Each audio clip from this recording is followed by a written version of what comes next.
Gubernur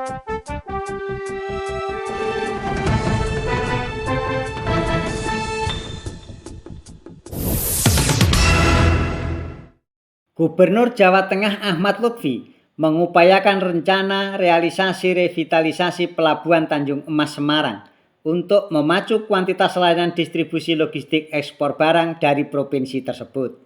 Kondisi itu diperlukan untuk keseimbangan antara meningkatnya arus logistik barang hasil produksi dari industri dan kapasitas layanan ekspor di Tanjung Emas. Seperti diketahui, industri makin menjamur di Jawa Tengah dengan hadirnya kawasan industri terpadu Batang atau KITB, kawasan industri Kendal atau KIA, Jateng Land Industri Paksayung di Demak dan lainnya. Pelabuhan Tanjung Emas kita koordinasi dengan Kementerian Perhubungan dalam upaya revitalisasi karena banyak saran dari teman-teman pengusaha, kata Lutfi saat menerima audiensi dari Kamar Dagang dan Industri Kadin Jawa Tengah dan Asosiasi Logistik dan Forwarder Indonesia atau ALFI atau ILFA di kantor Gubernur Jawa Tengah Jumat 14 Maret 2025.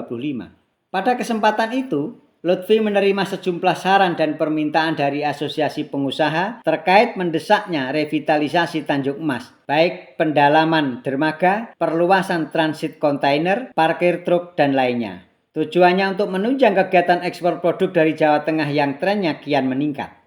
Lutfi mengatakan menerima masukan-masukan dari kalangan pengusaha supaya terfasilitasi kegiatan ekspor di Tanjung Emas, sehingga tak memilih layanan ke pelabuhan di luar Jawa Tengah.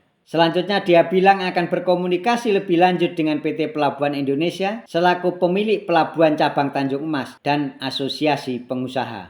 Akan undang PT Pelindo agar ke depan Pelabuhan Tanjung Emas bisa punya daya saing, minimal seperti pelabuhan di Jawa Timur. Surat kita luncurkan ke Pak Menhub, sudah ada investor, blueprint sudah jadi. Tinggal kawal eksistensi daripada revitalisasi Pelabuhan Tanjung Emas, katanya. Ketua Umum ALFI atau ILFA Teguh Arif Handoko menerangkan, salah satu dorongan upaya revitalisasi yang dimaksud yakni pengerukan sedimen lumpur di kawasan dermaga dan seaway alur pelayaran serta perluasan dermaga. Revitalisasi kawasan pelabuhan diharapkan bisa mendukung kapal kargo dengan ukuran yang lebih besar untuk masuk bersandar tanpa khawatir akan kandas.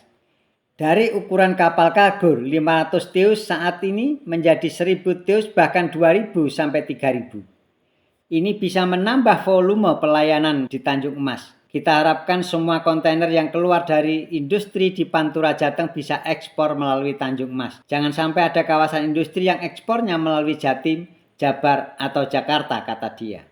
Peningkatan layanan logistik distribusi ekspor di Tanjung Emas dirasanya begitu penting dalam 1-2 tahun ke depan. Hal ini untuk menunjang kebutuhan layanan ekspor karena semakin berkembangnya kawasan industri di Jawa Tengah yang mencapai 20%. Teguh menggambarkan realisasi ekspor dari Tanjung Emas naik 15% dari 2023 ke 2024. Angkanya meningkat sekitar hampir 800.000 teus atau 798 ribuan pada 2023 menjadi sekitar 9.000 teus pada 2024. Tantangannya yakni kongesti di Pelabuhan Tanjung Emas. Penumpuan kontainer di pelabuhan mencapai hampir 50%. Angka normalnya 50%. Kedepannya bisa mengganggu dari waktu pengiriman barang, biaya, dan kendala mengenai parkir kapal, ungkap Teguh. Ketua Umum Kadin Jawa Tengah, Heri Nuryanto Sudiro, berharap adanya dorongan dari Gubernur Jawa Tengah terkait adanya kebutuhan penambahan layanan bidang logistik ke pelabuhan, terutama di Pelabuhan Tanjung Emas. Supaya kita bersinergi bersama PT Pelindo Indonesia, agar layanan pelabuhan kita bisa mengimbangi kuantitas produk ekspor yang terus meningkat di Jawa Tengah. Tentunya kegiatan ekspor kita tidak keluar daerah tetapi bisa di Jawa Tengah, katanya.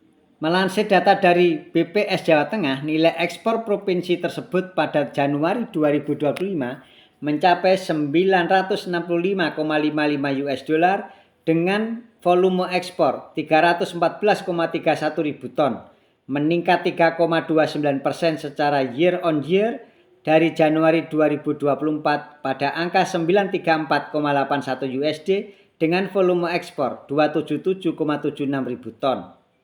Capaian ekspor pada Januari 2025 didominasi sektor non-migas yakni industri pengolahan sebanyak 938,51 US dollar, migas 15,98 US dollar, pertambangan dan lainnya 0,12 US dollar, serta pertanian 10,94 US dollar pungkasnya. Tetap pantau dan ikuti channel @portalika news untuk informasi terbaru dan terkini. Jangan lupa like, share, dan subscribe. Sampai jumpa.